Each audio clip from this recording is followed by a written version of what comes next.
Hello and welcome to the Atlas Agency. I'm your host Brandon, and in this video I'm just going to be taking a very quick look at a new Arkham Horror merchandise product that was released recently, the Arkham Horror Files 2019 calendar.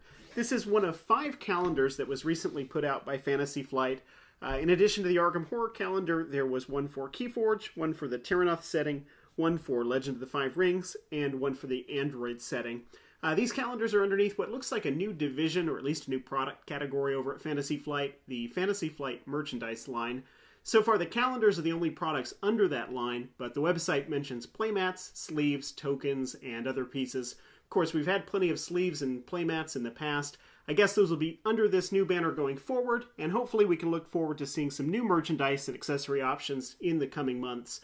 So let's go ahead and take a look at the 2019 Arkham Files calendar. There are actually 2 components to this package. Obviously there's the calendar itself, but the package also has a set of 5x7 art prints that feature some of the same images, actually all the same images that are used on the calendar pages. I'll show more of those in a second, but let's go ahead and flip through the calendar. As you can see, it's got the Arkham Horror 3rd edition box art as its cover. Inside it's got just one page for each of the 12 months, each with a different piece of Arkham Files artwork to illustrate it. They're arranged in a chronological order, which, successful investigations permitting, is how time should be flowing. Fans of the LCG are going to recognize a lot of, but not all of these images. The path to Carcosa is really well represented in the calendar. Almost half the pieces used in here, I think, are from Carcosa. For example, here is Lost Soul. There are a couple of images that I'm tempted to speculate might be from the upcoming cycle, the Circle Undone, like, for example, this witchy woman right here. It's pretty bare bones as far as the calendar goes.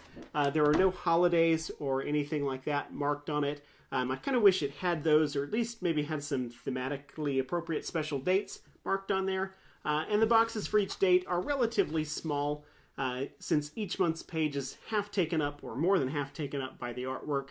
I would have preferred the style of calendar where the art is on one page and the dates are on the opposite page, rather than having them share a page like this. But it is what it is, and it feels, I guess, nice and sturdy for what it is.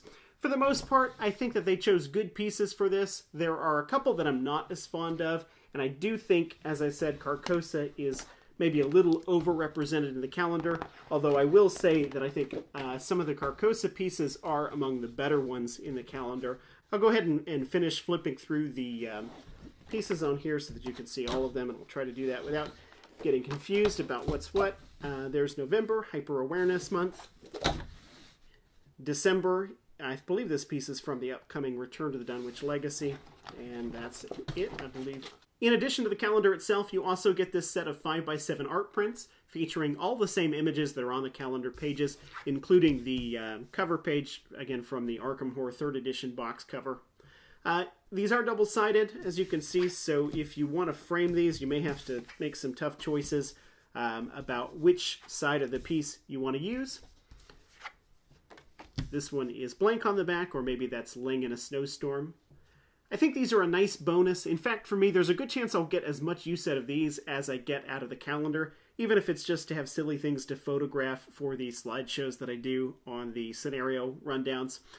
And that's pretty much it. It's not a bad product for $14.95, though the shipping does hurt that a little bit. I ordered this by itself off of FFG's site, and the shipping was around $4. I'm thinking I'll probably use this to mark down Arkham LCG release dates throughout the year and maybe plan some of my Atlas Agency video work. So that's it. Thanks for watching, and good luck in hanging on to your own borrowed time in 2019.